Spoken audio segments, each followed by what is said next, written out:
നട്ടുച്ച നേരത്ത് കിണറിന്റെ തീരത്ത് വെള്ളത്തിനായി ഞാൻ കാത്തിരിപ്പു നാരി, ഒരു പാത്രം ദാഹജലം നീ എനിക്കു നൽകൂ.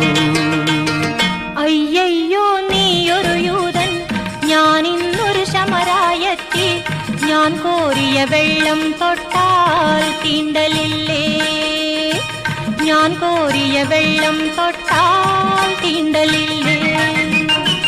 അറിയുന്നില്ലേതും നീ എന്നോട് നീ ചോദിച്ചാൽ ജീവന്റെ ജലം കോരിത്തരുമല്ലോ ഞാൻ, ജീവന്റെ ജലം കോരിത്തരുമല്ലോ ഞാൻ.